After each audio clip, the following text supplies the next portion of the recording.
Chapter 9 Epiroc Archival Headquarters. Elia glanced at the violet, Epirocian skyline, turning a lighter pink as the system's blue sun peeked out from behind the distant mountains. In front of her stood the enormous headquarters of the archives. Architecturally, it was crafted with arches in mind, and there was no flat surface to be found on the outside. The main building's outer walls curved all the way from the top and sunk deep into the ground. Because of this, some thought the building was a sphere, with the curvature continuing down into the ground. But Elia knew that was not true, for she had explored many of the halls and corridors in the vast, ancient subterranean structure. Drom and Phalaris followed the archiver towards the strange building in front of them. Drom was in an irritated mood after the hassle at the checkpoint. They had forced him to strip naked, blasted him with water, and made him wear some strange yellow robes with no pockets, all while under intense observation. He took some delight, though, for Phalaris had been subjected to the same treatment, much to his protest. Drom knew about the archives, of course, like everyone. They held the secrets and history of man throughout the explored galaxies. It was the most comprehensive collection of works ever compiled. He had always wanted to see it, but preferably under better circumstances. They arrived at the semi-spherical building, its dark blue walls contrasting the now bright violet sky. Elia walked up to a part of the wall and stood there. Drom wondered what the hell she was doing, when suddenly a little gray orb shot out of the ground and circled her. A few seconds later, black seams appeared in the once smooth wall, opening to a full staircase. Elia beckoned, and the two followed her up. Inside, there was a man dressed in the same black robes as Elia. He had a dark, neatly trimmed beard and long black hair that extended well past his shoulders. "Rameth," Elia called and smiled. "Well, what do we have here? An observer and a prisoner." He laughed. Elia approached him and bowed slightly. He returned the bow, and the two walked over to the observer. "This one is Gaedes. The other one has been on Khaldun for quite some time. His name is Graham, or something. I got Lelm to hand him over to me for interrogation. There was another from Khaldun there as well, a former Sirac commander. Boy, did I want him," she said. "Yeah, good luck getting anything Sirac from Lelm. I'm surprised the bastard gave you him." He chuckled and turned to the observer. "You're one of Gaedes, huh? Where were you assigned?" Phalaris was about to speak when Rameth interrupted. "Well, well, speak of the devil." Rounding the corner was an older, bald man, also dressed in traditional archiver black robes. "Rameth," he stated, meeting his gaze for a few seconds. "Gaeti," replied Rameth. Gaeti turned towards Elia, said nothing, then looked at Phalaris. "Well, Phalaris, I hope you have some good observations. I've been dying to know what's been going on in Khaldun since the net went up. Come with me for a debrief. I will do this one in person."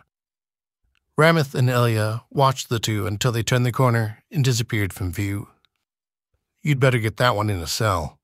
The deacon has enacted a full-scale recall of archivers. We've got a meeting tomorrow," said Rameth.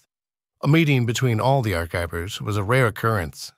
It had been over 2 years since she had seen most of the archivers together. She pulled Rameth away from Drom and made sure he was out of earshot. "I think we should bring up Gaedes' trustworthiness as an archiver. He needs to be defrocked. You and I both know that. God, sending observers on missions for the Federation? What a disgrace," said Elia. "It will be hard to prove his complicitness. Gaedi has many friends that owe him favors. They will likely just punish the observer," he replied. "Still, we need to try. If it blows back on us, then so be it," she said.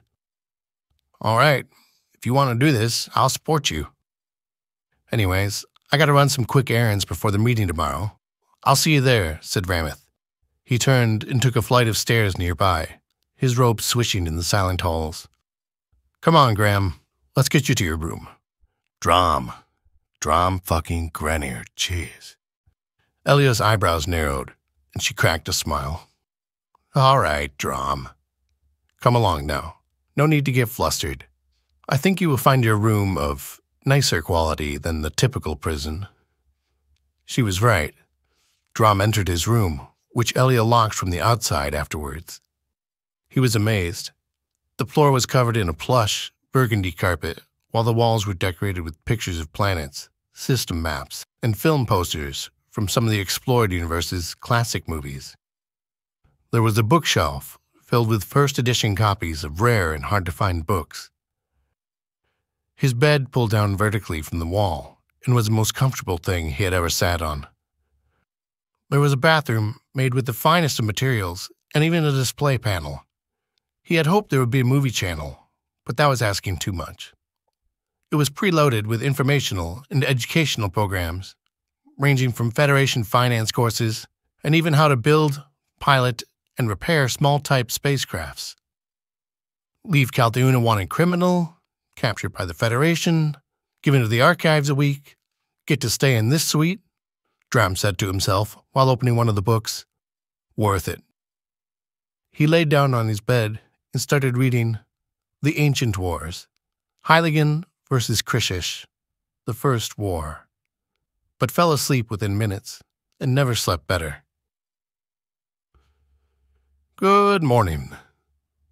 I called this meeting together on behalf of Archiver Gaidi, but seeing as how he's not here yet, we will open up for concerns among yourselves. Would anyone like to bring up an issue? The deacon asked at the head of the table. Seated around the table were the black-robed archivers, 23 of them. 4 more archivers were represented on displays, reaching some faraway planet or system. 2 seats were empty and had nothing on the display. There was a wide window in the room that stretched from wall to wall, allowing one to look out over EP12. Where's Archiver Turlon? Asked a man seated next to Ramoth. Archiver Turlon's whereabouts are still unknown. It is likely he was killed, or he would have returned by now, replied the deacon. That's one of the reasons archivers are not allowed to do tactical work anymore. Elia stood up. She was the only female archiver there, but had a loud and unwavering voice. Well, I was hoping Archiver Gaidi would be here for this, but seeing as how he is not, I would like to call into question the integrity of Archiver Gaidi. Some eyebrows raised, and a few people snapped out of their stupor and started listening intently. Elia continued. He has sent his observers on missions to assist the Federation in capturing a Drazian roaming about the Varings. He has tainted the line and neutrality of the archives. I motion that he be defrocked and punished accordingly. There are plenty of observers here ready to ascend. There was a mumbling and shifting of weight. Defrocking an archiver was a serious action, one an archiver feared most. It had only happened 3 times in the past 200 years.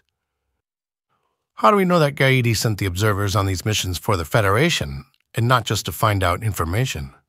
He could have been conducting independent research on Drazians, or perhaps the Federation persuaded the observers, and Gaidi knew nothing about it, said an older archiver with a pale complexion and scraggly beard. Another archiver, across from Elia, stood up and addressed the others. This brings up a much deeper issue. The Federation is tampering with our neutrality. 20 years ago, they wouldn't have dared to involve anyone from the archives in their plans, but now they're becoming much more bold. They are sinking their teeth into us, trying to tear apart our ranks and force us to submit to them. This time Ramoth stood up. He's right. The Federation lost their fear of us a long time ago. The old Federation respected the archives and our institution. I know we're supposed to have neutral opinions, but the Federation has taken a major turn for the worse in the past 20 years. They divided the people, weakened the democracy, which now only exists in name, and have destroyed their basic principles. Worse, they've become paranoid of everybody. Drazia, for example. I mean, come on.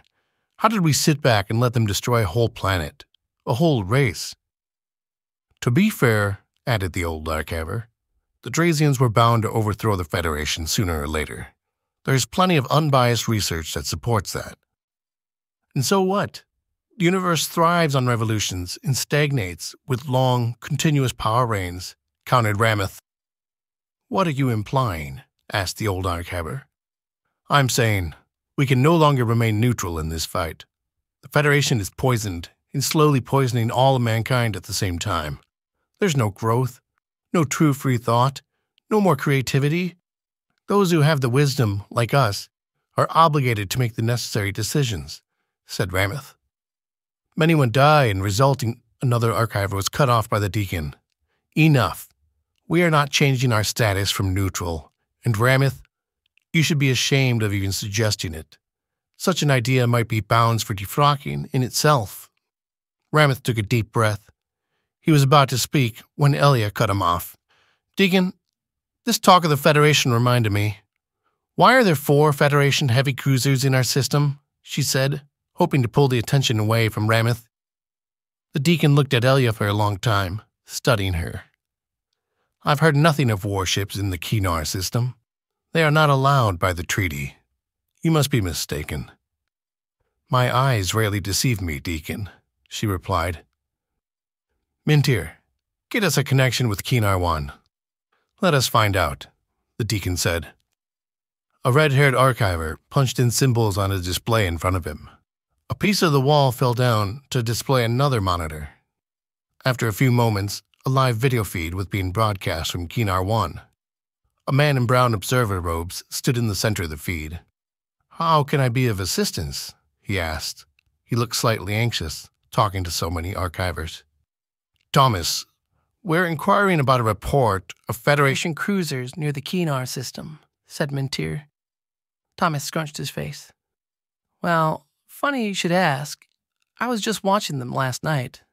Except they didn't stop here at Kinar. They performed a grav pull. They were headed off towards you guys, Epiroc. I thought you knew. Puzzled faces stared at each other across the table. Now, I'm sure they're just doing a flyby, the deacon began. They probably just want to perform a show of force, flex their muscles as they head off into the Pyrenees. Rameth cut off the deacon. Gaidi. Fuck. He's going to drop the shields, he said, then sprinted to the door. He pushed with all his might, but it wouldn't budge. Rameth turned to the others. This the only way out? The deacon was now visibly nervous, punching in commands on his display. The others were doing the same, trying to find an answer. Then the main display switched to show the area outside the meeting room. The door had 2 big center beams placed in front of it, wedged into some metal holder on the wall. Rameth, called Elia, now standing with her staff in hand. She nodded towards the window, and he understood. Rameth pulled out his own staff, a magnificent multi-tool for archivers, as it also doubled as a weapon when needed. He approached the window, while Elia ran to the wall and ripped off a very rare and priceless tapestry that stretched from wall to wall. Wait, said the deacon. I've alerted the observers, and they are on their way now. The door will be open in no more than 20 minutes. Rameth turned round and gave him a sour look. Deacon, I've had enough of your shit, you coward. And he turned and swung full force into the window. The third swing did it, and the window fell apart. The other archivers recoiled at the crash. The red-haired archiver had been trying to break the door open by himself, while the rest of the archivers worked on their datapads. Mintir came over and kicked a few fragments of glass out of the way to widen it, while Elia moved the meeting table near the window and fastened the tapestry to it. Ready? She asked. Rameth wrapped the corner of the tapestry around his wrist and fastened it. Ready as I'll ever be. Do you see another window down there? Asked Rameth. Yeah, I can kind of see the outline from up here. Let's slide down slowly. Mintir, come help us with the tapestry and make sure it doesn't come undone, said Elia. The red-haired archiver nodded. Rameth slid out of the window and slowly descended down the spirit's outer wall. Upon reaching the next window, he detached his staff and began smashing it. It broke in 2 hits, and he went tumbling in.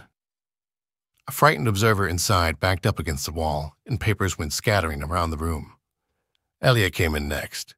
The 2 took off. Grady and Phalaris reached the lower levels of the archives. Here, the corridors changed architectural styles and transformed into Old Malurian.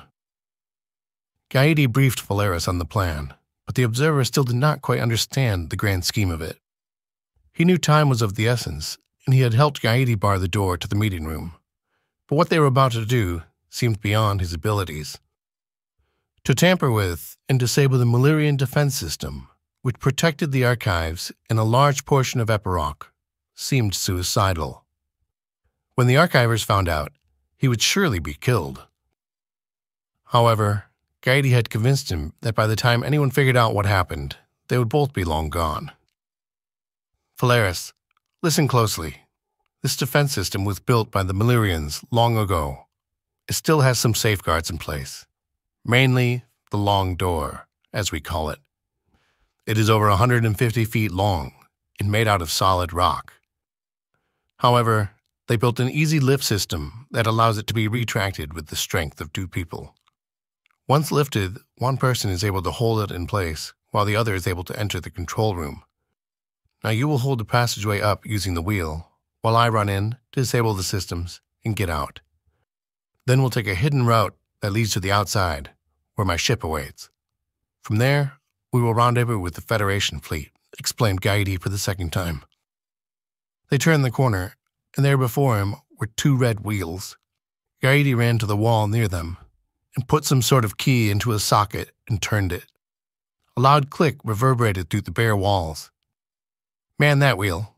Make sure to never let go of it, he instructed. Valeris approached the wheel and placed his hands on it. On my count. 1, 2, turn. And they both spun the wheel a quarter turn. Turn, turn, turn, repeated Gaidi as they got a rhythm going. Slowly the wheel spun about, and the large stone hallway inched itself into the ceiling. After 5 minutes, the hallway had been completely lifted. All right, now hold on to your wheel and do not let go. The door will stay open on your weight and strength alone. If you let go, I'll be trapped in there. He looked sternly at the observer. But then you wouldn't get the deal with the Federation, he laughed. If anyone comes, use this pulse gun, he said as he set a long blue rifle near Valeris. Gaidi then ran down the hallway, which was not visible from Valeris's position. Archiver Gaidi had only been in the control room once, on a tour with the other archivers. He was not completely sure how the systems worked, but the Federation had provided him with blueprints of the critical systems, including the planetary shields and MAME guns. The room was a maze of computer systems and flashing symbols he didn't understand. He pulled out a small piece of paper, studying the hand-drawn map of the room. 10 minutes later, Gaidi finished and headed back to meet with Valeris. As he rounded the final corner, which led to the suspended hallway, he heard a muffled scream. Cautiously, he peered out into the hallway. He couldn't see anyone and began running through it. He made it through the tunnel and saw Valeris still standing there, holding the wheel. What was that noise? Gaidi asked. Sorry, I sneezed. All good? Can I let this thing down? He stopped short at the sound of a door closing in their hall. Valeris turned towards the sound and saw a blur of black flash before him. Archiver Rameth burst into the room, his staff in full swing. It landed into Valeris's temple, which collapsed and caved in. Blood and white bits flew everywhere, landing on both Gaidi and Rameth. Valeris's body, with his brain still leaking out, fell to the ground, releasing its grasp on the wheel. Elia ran in full sprint, drew her staff, and struck Gaidi to the ground. You fucking little bastard! Coward! How could you betray the archive for the fucking Federation? She fumed. The rage in her eyes calmed a bit, and she took a deep breath. She cocked her head to one side, then kicked Gaidi square in the chest. He flew into the hallway, with the stone ceiling slowly descending towards him. Gaidi began to run towards the control room, while Elia watched. Damn, he's gonna make it, she said. Rameth looked around, then spotted the blue rifle. Here, try this, he said, as he tossed her the non-lethal weapon. Thanks, Elia said, taking careful aim. Coyote's left leg was hit by a pulse, crumpling it and sending it to the ground. He began crawling towards the control room, nearly to the other side. He finally got his head into the control room and safe from the ceiling. Suddenly, he could no longer move and looked back for a split second to see his hips caught between the ceiling and the floor. There was a loud, resounding crack as his hip bones split and crunched underneath the weight of the heavy ceiling. His upper body swelled as if pressurized. Finally, the ceiling and ground met and all movement stopped. Coyote's bald head fell to the ground in a grimace of pain. His hands continued to pull forward for about 10 seconds. Then they too rested. Elia and Rameth stared at the stone doorway for a few minutes. "Let's bring it up. Check on what damage he did to the defenses," said Rameth. The two mounted the wheels and in 5 minutes had it fully open. "Hold it, and don't let it go," Rameth told Elia. He sprinted down the tunnel and tried to sneak over the goo and mush Coyote had left behind, but somehow a chunk got caught on his robes. Rameth frowned and flicked it off with his staff, then began to appraise the room. He ran first to the most important system, the shields. When he got there, his eyes sunk. Coyote had not only turned them off, but he had also melted the control panels. "Fuck, I'm no mechanic. I don't know Malurian systems," he muttered to himself. Then he ran around the room, but found the same results elsewhere. All of the important systems had been melted to nothing. Rameth finally turned and ran out the hallway, which was still open. Elia released the wheel upon his arrival. "Well?" she asked. "Irreparable. We need to sound the alarms and get out of here. For the first time in 500 years, the archives are defenseless," said Rameth. "What? You couldn't just turn them back on?" Elia asked with disbelief. "He melted them. Probably used altered stun cells. It'll probably take over a year to fix that." "Shit," exclaimed Elia. "Let's go warn the others then." The two ran towards the nearest steps and began climbing. Halfway up, the general alarm sounded. They looked at each other with dread. "It looks like they already know," said Rameth. "Or the Federation's already here," she responded, looking out the window. 2 Federation cruisers were visible in the skyline. On the ground, rows of men marched towards the archives, already past the first checkpoint and main gates. "What should we do now?" Rameth looked around and thought it over. "Meet me back here in 10 minutes. I'm going to grab some things from the Forbidden Room that I would rather not see in Federation hands. Grab what you need and come back here. I know another way to the surface that might keep us off Federation radar." Elia nodded, and they went opposite directions. 10 minutes later, Elia was back with a rucksack. 3 minutes later, Rameth busted in with a huge rucksack. "Follow me," he said, and took the stairs down one level, entering into a long corridor. "What did you grab?" asked Elia, while keeping pace with Rameth. "Heiligen and ancient relics. Basically, whatever I could find in the Forbidden Room that looked important," he replied. "What did you grab?" "I took all the information we have about current Federation battle plans, blueprints for node and power systems, Federation fleet movements, and any other semi-current military information that I could find," Elia answered. Rameth paused and turned towards Elia. "I didn't even think of that," he said, giving a nod of approval. The two continued a little farther until Rameth stopped and looked around. "It should be right here, if I remember correctly," he said as he felt around a large painting on the wall. "Aha, here it is." There was a click as he pushed a button, and the wall opposite the painting dropped down to reveal a small porthole of a tunnel. Going to be a tight squeeze," Rameth said, hopping into the hole. Elia handed him the rucksacks, which barely fit into the tunnel. Then she took one last look around and jumped in. Rameth pushed another button on the inside, and the wall returned, leaving them in a pitch-black darkness. The two crawled slowly through the tunnel. Drama woke to the sound of his door opening. 2 men in gray uniforms burst in, which he instantly recognized to be federal soldiers. They wore well-fitting, if not a little too tight, semi-glossy gray uniforms. Their faces were hidden by helmets, inside of which showed a variety of useful displays. Colloquially, they were known as the Greys. They quickly surveyed the room and aimed their guns at Drom. "Who are you?" asked the soldiers. It appeared they did not have a scanning orb with them. Drom thought quickly about his situation. He wasn't sure what was happening, but he knew that the Federation should not be here. They must be here to take me back to Gala, yet they don't know who I am. Maybe I can buy some time and escape. "My name is," he paused for a second, "Phalaris. I'm an observer here.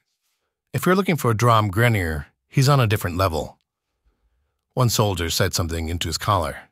In a few seconds, he looked back up. "You're Phalaris? So they caught you, huh? Where's Arkham Gaidi?" Drom was caught off guard. I don't know. We were separated." "I see. All right. Well, we have orders to escort you to Commander Leln. He's overseeing this mission." "Follow us," said the Grey. Drom got up and followed the two out of his room. When he stepped into the hallway, his mind began to spin. Two observers lay sprawled on the floor, and another one was leaning against the wall. His chest was punched in by a searing round. Only the Federation Special Forces used those. Drom saw a few more Greys run by here and there. He looked down and noticed the Archive's non-lethal weapons, little blue pulsars. They didn't seem like they had been too effective.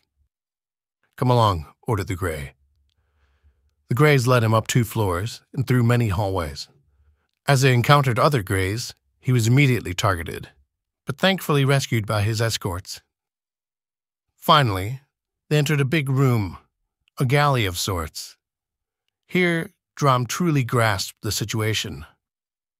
Scattered about the room were the bodies of over 20 Federal Greys. In the center was a red-haired man in black archiver's robes, lying dead with scorch marks riddling his body. His staff lay nearby.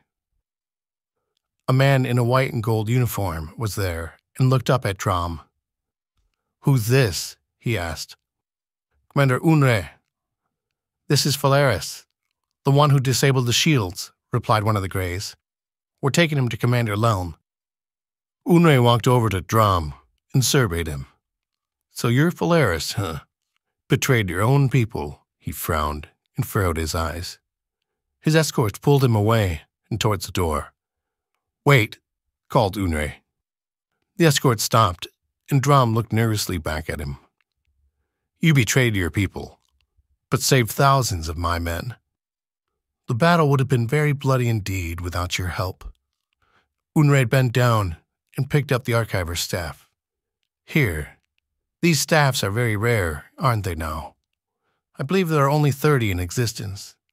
It's yours now, for saving my men." He tossed the staff over to Drom. He couldn't believe his eyes. What the hell was going on? How was he still alive? And what the fuck did Phalaris do? "Thanks," replied Drom, as the escorts led him out of the room. He examined the staff. Archiver staffs were indeed special. They are extremely rare and only wielded by archivers. A useful tool, Drom knew that they had both lethal and non-lethal force inside them, and that they were virtually indestructible. The problem is, Drom had no idea how to use one. When not in use, they were in a retracted form. He ran his fingers along the strange dark metal and felt the power within. As they walked through a hallway, Drom peered through a window and showed a large room. Inside, he saw 6 archivers lined up, with hyperlinks on them. None had staffs, and they were talking to another Federation commander. Drom recognized this man from the gate on Gala. Leln. "Wait here," said one of his escorts, and he went over towards Commander Leln. "Oh, shit. If he recognizes me." Drom explored his options. He looked at the door, but found it guarded. Then he looked down at the staff in his hand. This is going to get interesting. He watched the Gray talk with Lelm, and after a minute, the Gray returned. We're going to take him to the ship, and Commander Lelm will meet him up there, he said to the other Gray. He wants to deal with the archivers right now, he added. The two escorts led Drom outside of the main Spear building. The sky was a darker shade of purple now. There was a strong wind, and dust was blowing across the flat grounds. In the distance, he could see the large mountainscapes that made up most of Epiroc. Beyond the outer gates and checkpoints stood a massive spaceship, the Federal cruiser. Long has this day been coming. The arrogance of the archives, an institution that shouldn't even exist, has finally been curbed. You, the last 20 archivers, have a choice to make. Do you want to fight and quarrel with the Federation over this, or will you allow a little restructuring to be made to your outdated institution? Lelm said, grinning the entire time. It is that, or you die. Right here, right now, and we just replace you with our own archivers. The choice is yours. You can't do that. We know everything about the systems. Without us, the archives would be unable to function, answered an older archiver. Commander Lelm raised the slag gun at the archiver. Wait, he cried. Lelm lowered the weapon slightly. I'm just saying that you need us. A little reform never hurt anybody, right? The other archivers lined up against the wall, nodded in agreement. Two just stared blankly ahead. That's what I'm talking about. Now, for your first order of business, where's the rest of your rank? If I'm not mistaken, there are 30 archivers, correct?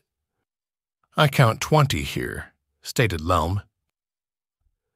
Well, Archiver Turlon was doing off-system work and went missing many years ago. He was always a rogue anyway, and never really listened to the order. Garrissar died a week back and hasn't been replaced. Midjourney, Praelis, Yevon, and Jwax are conducting research on other systems right now, said the older archiver. Ramith, Elia, and Mintir left the meeting room on their own accord. The deacon looked up at Commander Lelm cautiously for a second. They directly disobeyed my order, and I'm not sure where Archiver Gaidi is. He didn't show up to our meeting. Lelm smiled. Well, Archiver Gaidi understands the world a bit better than all of you. He knows the archives aren't equal in level to the Federation. Speaking of Gaidi, Lelm spoke into his collar. Has the archiver been located yet? Hurry up and find him for me. I want him over here. The commander looked back at the archivers. As for the others, Mintir, I believe that's who it was, decided to resist our men. He died miserably, Lelm said, shaking his slag gun for emphasis. The other two are still missing. If any of you is found harboring them, you will be immediately killed. Should they attempt to make contact, you should inform my men right away, and you may be rewarded for your service. Lelm put his hand to his ear and listened intently for a few seconds. Commander Lelm, we found Archiver Gaidi, or what is left of him. It is quite gruesome. As I understand it, he was crushed by the control room's heavy gate. Lelm curled his hand into a fist. Fuck, he thought for a few seconds. Well, he accomplished his primary mission. Damn, could really use him right now, though, for this transition period. He was supposed to be the new deacon, he muttered to nobody in particular. Sir, there's one more thing I thought you'd like to know, said the Gray on the other end of the comms. What? That observer you had? Valorous or something like that? Yeah, what about him? He's being escorted to the ship right now. He's lying in front of me right now. His skull's been bashed in pretty good. He's dead all right. Commander Lelm looked up, confused, and turned to face outside, where he could see the ship waiting. His eyes then burned with rage. A small circular building rose up in front of Drom and the two Greys. The outer checkpoint was used for admitting visitors and controlled all traffic to the inner campus. Inside, there were a few desks and a quadruple glass door system used to safely let in guests. At the first door, the guests would take off all clothes and place them in a bin for off-site storage. Then they would proceed completely naked through the door to the next station. There, a massive steam shower washed the guests completely clean and removed all dirt and foreign particles. The third room blasted air around in circular gusts. Once dried, an ultraviolet light briefly singed the skin and purified it of all germs. An internal scan was conducted on everyone except archivers to ensure that nothing was snuck in or out. In the fourth room hung a set of robes for the guests to wear during their stay at the archives. This system was pioneered and originated at the archives, but was eventually copied over to prisons, planetary customs control, and high-security federal buildings. The two Greys led Drom into the outpost. This time it was different, however, from his first, unpleasant experience, as all the doors were wide open. It was a straight walk towards the outer doors. Drom noticed 5 dead observers in the inspection booth. Except for his 2 escorts, he was alone. He looked down at the staff. Come on, work! Drom tried feeling around for a button or switch of some kind, but found none. All right, what the fuck do I have to do? Do I have to be an archiver? Is it fingerprint sensitive? Then he closed his eyes and imagined the staff opening up and expanding. He felt a strong click and a tremble in his wrist. So that's how it's controlled. Not bad. He looked up at the 2 escorts in front of him. One of them put their hand to their ear. Drom wound up and took 2 fast steps towards the Grey closest to him. He brought the heavy rod down directly on top of his head. He could hear and feel the squish of the skull as it gave way and sunk in. The Grey's knees buckled, and he fell to the ground, kneeling at first, then slowly toppling over. The helmet, Drom deduced, was more for looks rather than functional protection. The other Grey turned around and started to raise his weapon. Drom dislodged the staff and pulled it up diagonally towards the other Grey. It was not as forceful, but managed to find his weapon, sending it flying out of his hands and into one of the glass doors. Drom poked him with the staff and hit the Grey in his chest, knocking him back a few steps. However, the soldier grabbed hold of the staff, managing to wrestle it out of Drom's hands. Quickly, Drom crouched down next to the crumpled Grey and grabbed at his slag gun, still slung over on his shoulder. He retrieved it, dodging a swing by the Grey. Then, rotating the firing handle up, he felt heat radiate from the gun and pulled back on the release. The beastly weapon chugged away, and the remaining Grey was peppered with hot slag, leaving large, charred divots in his chest and face. Drom got up slowly, then quickly changed into the other Grey's uniform. He took the helmet from the slag-reddened Grey and tucked the archiver's staff into his uniform. Then he grabbed the other slag gun and carefully approached the outer doors. I remember this place and where we are, he muttered. He peeked out the door and saw big transport craft. Then to the right, some small assault vehicles. He ran down to a small but agile 2-seater Comet Rider. It used special alloy tread tires that dug into the desert-type land. He peeked inside and didn't see anyone there, or nearby for that matter. Drom opened the door, climbed in, and found the key code still active, enabling him to start the vehicle. The power cells gave off a slightly loud noise on startup, but no one came to check it out. Slowly, he practiced creeping the vehicle forward, and as he gained confidence, so did his speed. In a matter of minutes, the archives were fading out of sight, and he headed into the heartlands of Epiroc. Elia and Rameth crept through the small tunnel, dragging their haul behind them. The pitch-black darkness now began to fade from the tunnel as it brightened. We must be getting close, whispered Rameth. What do you think awaits us on the surface? Asked Elia. No idea. I don't even remember where this goes, he replied. How did you find out about it in the first place? You never just wandered around, exploring? Not that much down here, I guess. I must have been too busy off-planet, smirked Elia. She looked ahead and saw a small stream of light beaming down into the tunnel. Rameth reached the bend and started to climb the old rung ladder, with Elia falling close behind.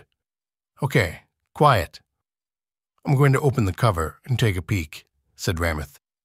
He lifted the heavy stone lid, and little sand waterfalls poured in and onto both of them. He slid it to the side halfway, leaving just enough room to sneak his head through. After he looked around for a few seconds, he pushed the lid all the way aside. All clear. There's a big building to the left of us, but I'm not sure what it is. A warehouse, maybe? He said.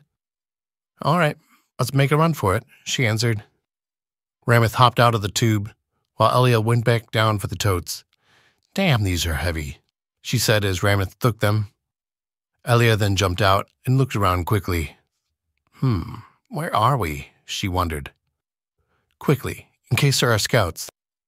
The two of them scurried over to the warehouse building. Rameth looked around the entrance. Authorization needed, he said. It looks like archiver access only. No choice but to risk opening it. Let's hope we aren't being tracked yet, said Rameth as he pressed his staff into the data port. The security pad turned red. Denied. Weird. I've never seen that before.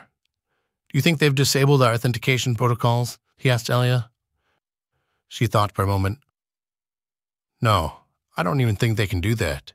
Revoking an archiver's access takes a long time. A rather big hassle, I believe. Well then, said Rameth as he flipped his staff around and drew it back. Let's do this the old-fashioned way. Elia drew her staff, extended it, and mimicked Rameth. 1, 2, 3.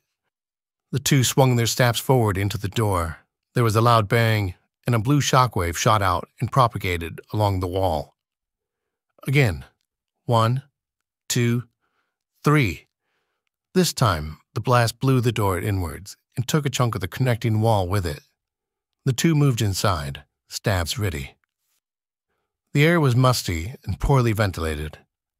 There were no windows, and the sole light source was the blown-out door. Elia's staff ignited, projecting a bright blue light into the darkness.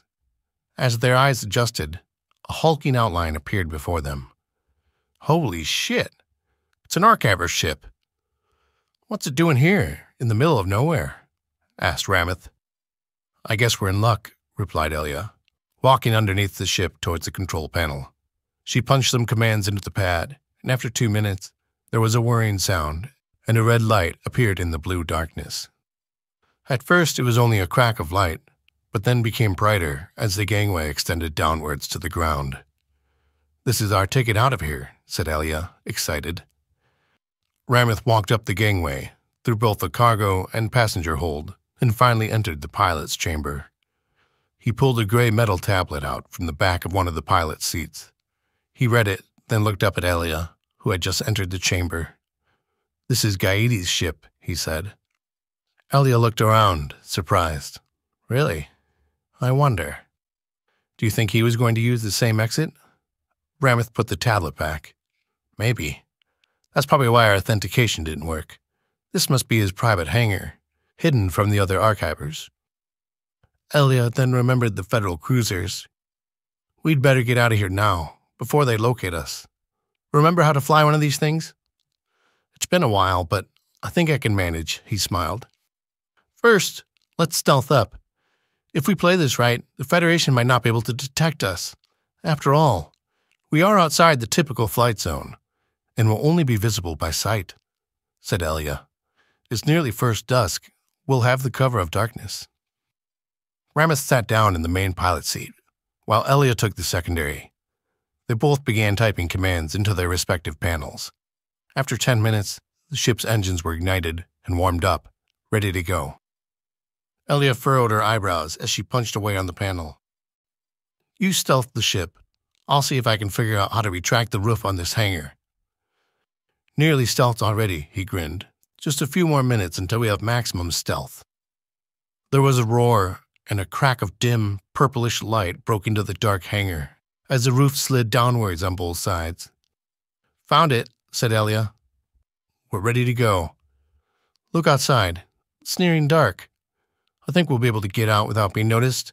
We just need to go slowly, at low power, so there is no noise signature," said Ramoth. He put his hand on the throttle and looked over to Elia. "Roth, lieth, mool." The archivers now moved about freely, working with uniformed sailafs, who, with their bluish-tinted skin, stood out from the rest. They had arrived on the latest cruiser.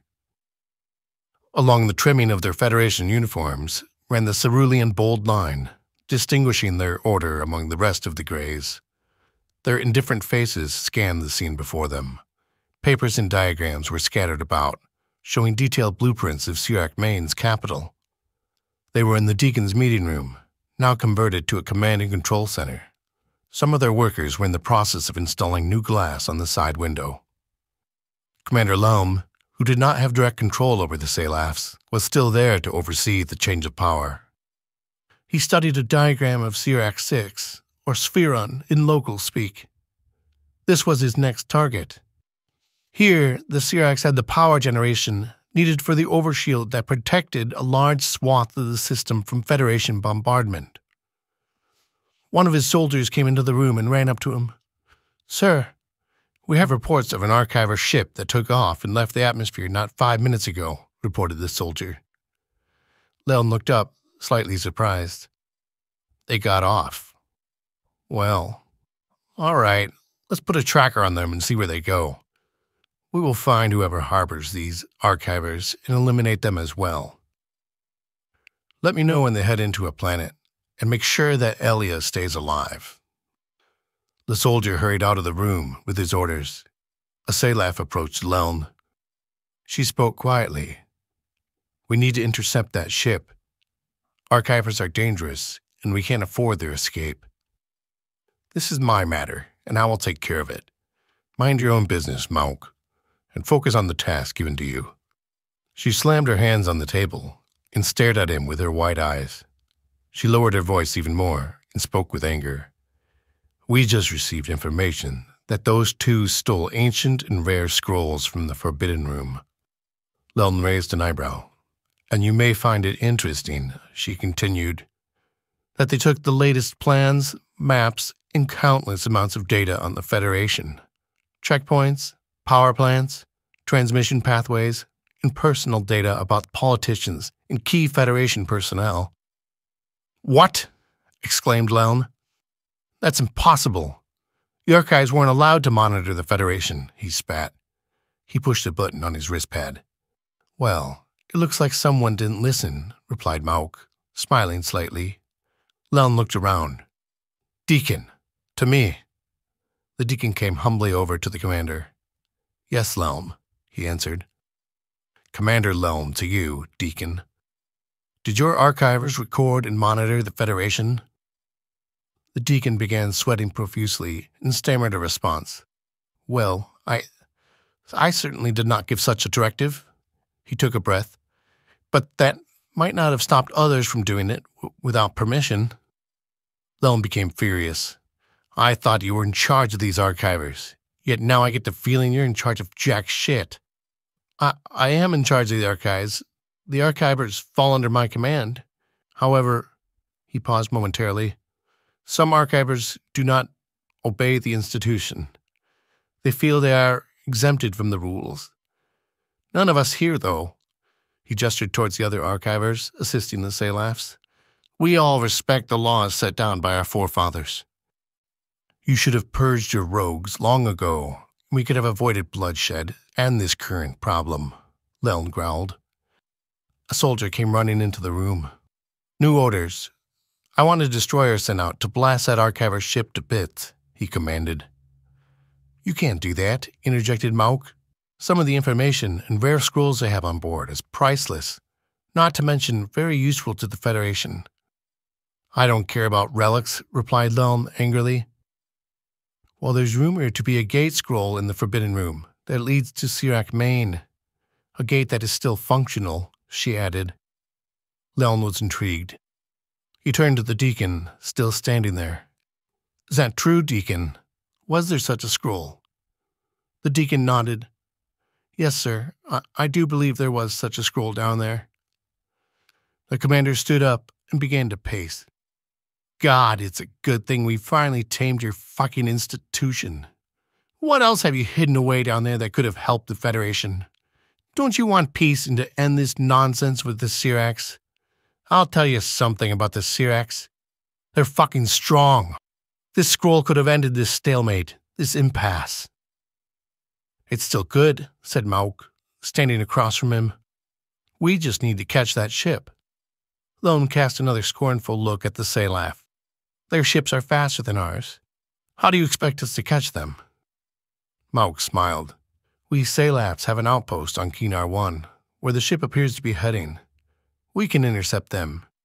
If we can take on Drazia, we can take on a few archivers. The commander frowned.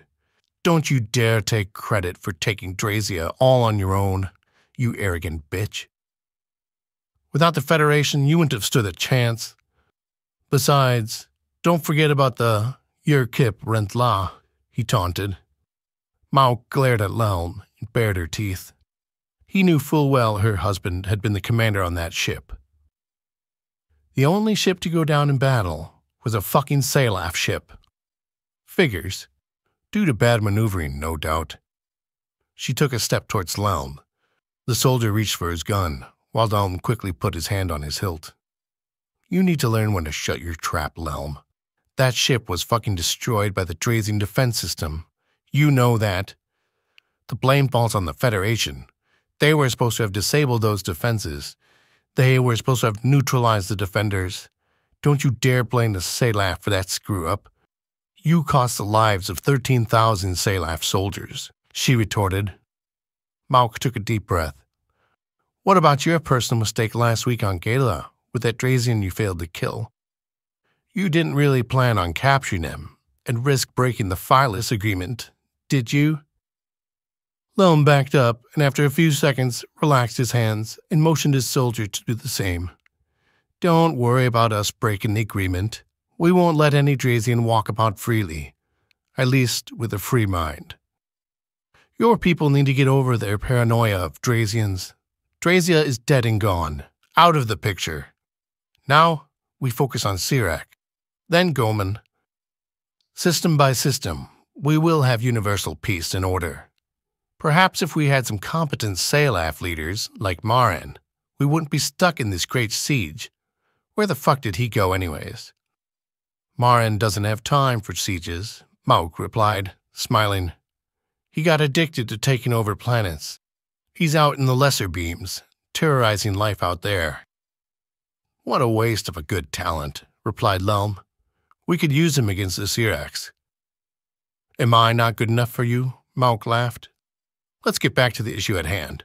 In 3 days' time, that archival ship will be in Kinar 1, where my people will intercept them, dispose of the archivers, and collect the stolen information, she said. I want some of my men there, too, just to verify the stolen property and make sure it gets properly recovered, stated Lelm.